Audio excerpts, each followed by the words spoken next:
Hello, and welcome back to Spittin' Sports with Lamar. I am Casey Lamar. That is David Mize. I'm coming at you from the 256. He's coming at you from the 205. Today is Friday, so that means college football picks with David and I. So let's go ahead and get to that. Before we do start the picks, I'll go ahead and say, David, you went 9-4 last week. I went 10-3, so I got a Oh, game back on you. You're 59-36 on the season. I'm 56-39. So of the games we've chosen to pick, you still hold a slight lead over me, 3 games. okay. But so we got 11 games this week, and we'll start with one that actually happens tonight, Friday night. The first game I put on the list here is number 23, Fresno State at Boise State, 9:15 p.m. Central kickoff time. Ooh. ESPN2. Fresno State is -2.5 on the road. Well, I was looking at this, and one of the things that came to mind is the fact that Fresno State uh, has never found a way to beat Boise State on the blue turf. Mm-hmm. Uh, I see they've only beat them once in Boise uh, Mm-hmm. when the field was still green. So I don't know. I think Fresno State they're just looking really good this year, and I think they'll find a way to win on that blue turf this time around. Yeah, I was going to pick Fresno State too. They look, well, for their conference anyway, they look pretty good this year. They were pretty decent last year. They were top 25 at one time.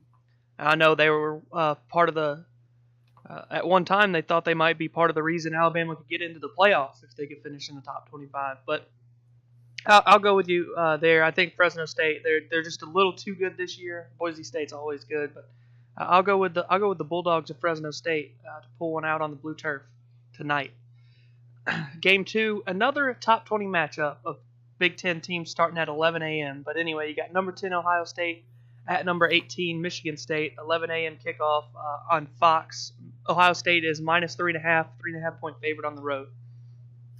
Well, this is the 47th time that the two have met, and I think this will be another win in the Ohio State category. Uh, Ohio State has a better record at home on the road than at home, so I just think that Ohio State's just a better football team. Even though they have some, I think they have some internal problems going on. I still don't think that will bother them versus Michigan State. I think it'll be a close game because I mean Michigan State they've been so up and down, but they seem to play good teams better than you'd think. They kept Michigan 21-7, but I do think Ohio State finds a way to pull this one out, and they set up a one-loss matchup with Michigan in the season. But yeah, I think the Buckeyes they just barely pull one out as well. Uh, the 3.5 line, I'm thinking like between 4 points and a touchdown, somewhere in that 4 to 7 points. But I think they find a way to beat Michigan State on the road. Next, game three, we got an SEC matchup. We got South Carolina at number 15, Florida. 11 a.m. kickoff on ESPN. Florida, again this week, is a -6 favorite at home. Well, Muschamp will be returned to the swamp, and unfortunately, he doesn't have, to me, a very good team to return to the swamp with. Yeah. Even though the Gators lost to Missouri last week, I see Florida bouncing back and beating South Carolina. And I'm a little surprised that more hasn't been said about Muschamp and maybe him being on a little bit of a hot seat there in South Carolina. Uh, I'll be interested to see if they do lose this Saturday, if the seat doesn't start heating up a little bit. Yeah, I guess we'll have to wait and see. We saw Florida last week. They were -6 and got beat by 21 on their home field by Missouri, but you knew it was coming at some point that Missouri was going to get that first Right. SEC win. Their offense is too good, and they let Locke get hot, and it was over with from there. But South Carolina, they've been they've looked decent at times, but they haven't looked good against stiffer competition such as Georgia, uh, Kentucky, teams of that sort. So I think Florida gets back on the right track, and I'll take Florida to get a win. at home to right the ship in that 2-game losing streak. Game 4, you got two struggling Big Ten teams. You got Wisconsin at number 20, Penn State, 11 a.m. kickoff again on ABC. Penn State's -9, 9-point favorite at home. It was pretty rough for Penn State last week against Michigan, but Wisconsin kind of suffered the same fate earlier in the year. So these teams are, like you said, they're struggling, but are kind of, to me, pretty evenly matched. Mm-hmm. But I'm going to go with Penn State on this one. I think Penn State bounces back from last week's loss. I like the home team. Last week's rout, I should say. I like the home team. This one, it's hard to pick because they both have been struggling. Penn State, they even made a quarterback change at one point last week. Wisconsin, they've just kind of fallen off from where they were last year and what they were expecting this year. But I'm going to go Badgers. I'll go Badgers to pick up another Big Ten win on the road at Penn State. That one's almost a coin flip for me because they've both been playing so terrible at times, it seems. But I'll go Wisconsin to beat Penn State on the road. Game 5, you got number 16 Mississippi State at number 1 Alabama, 2:30 p.m. on CBS. Alabama is a 24-point favorite at home over the Bulldogs. And I've heard a lot of people say this could be a letdown game after last week, and this could be a trap game, this, that, and the other. But I don't think so. I think Alabama's mindset has been incredible so far this year, and I don't see it stopping now with Mississippi State. So I'm going with Alabama, and I think 24 is probably a good spread there. Yeah, Mississippi State, they've really struggled on offense. They've had some better offensive performances here lately, but last week they played Louisiana Tech. You're going to have a better offense against them.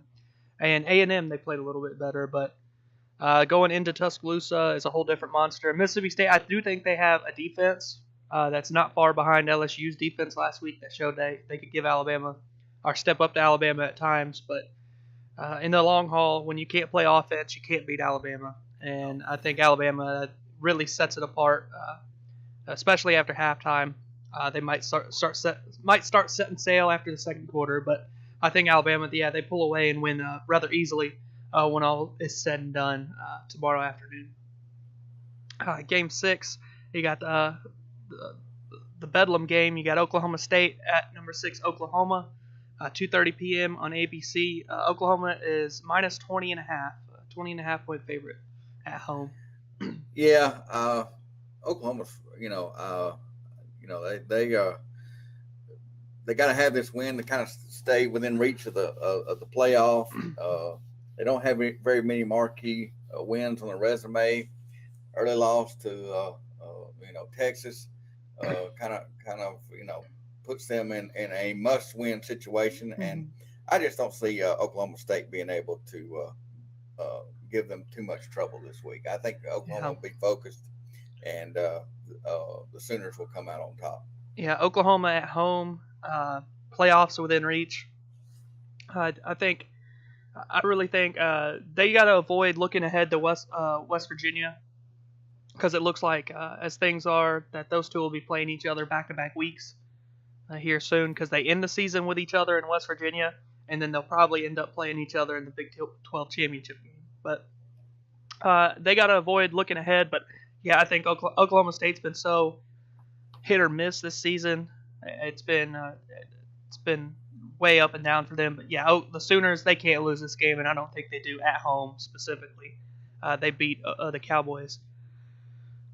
Game 7, you got number 8 Washington State at Colorado, 2:30 p.m. on ESPN.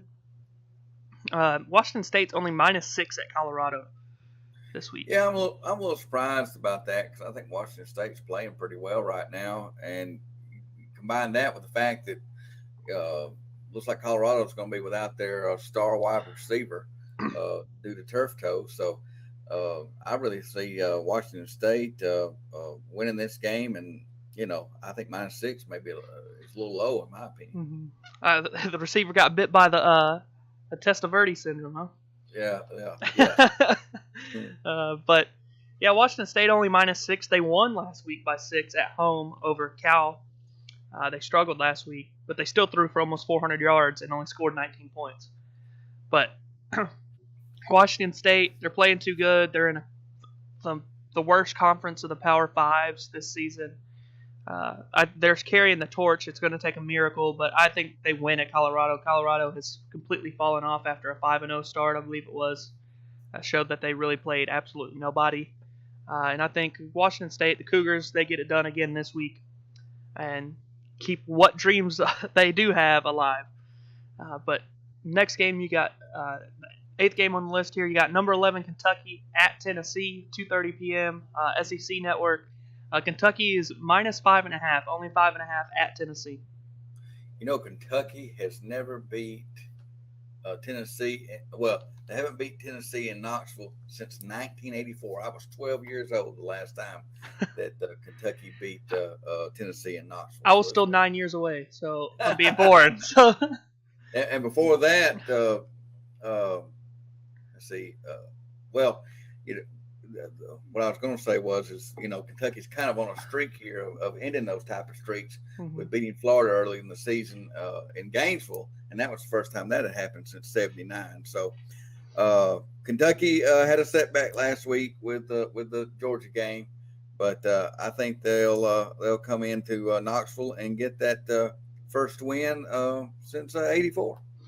Yeah, it's hard to pick Tennessee in any game that they're playing in the conference this year.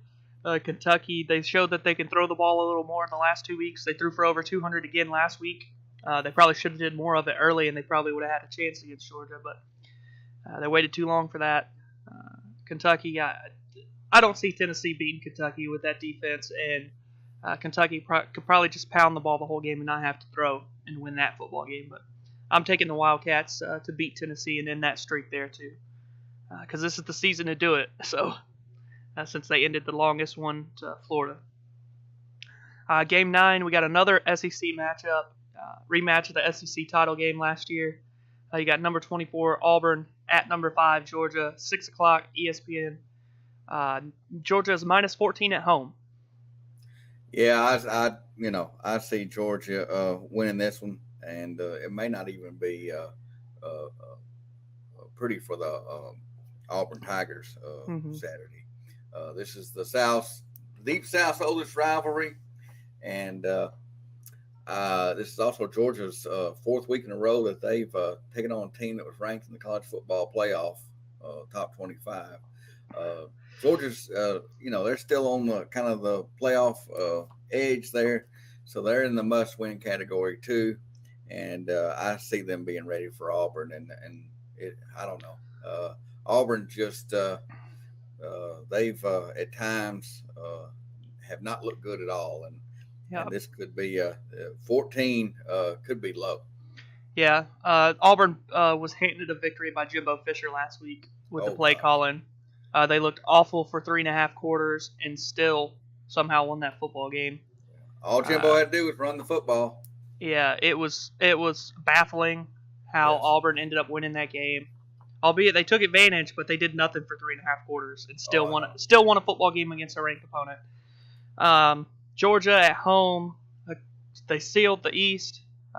They might be looking ahead to Alabama with this being their last conference game, but I think they could look ahead and they could trip over their own 2 feet for 3 quarters and still win this football game. Yes. Auburn's offense is bad. Auburn wants to get rid of their coach, but they can't. With it being his first year of a long extension. But yeah, Georgia, I don't think it'll be very competitive, even though these two teams get together and it's always one of those games, much like Alabama LSU usually is. But Georgia, 17 to 21 points, I think they get it done rather easily, if not by more than that, over Auburn. Game 10 here, you got number 19 Texas off that tough loss to West Virginia at Texas Tech, 6:30 p.m. on Fox. Texas is -2 on the road at Texas Tech. This might be the best game of the day, really and truly, as far as teams being evenly matched up. And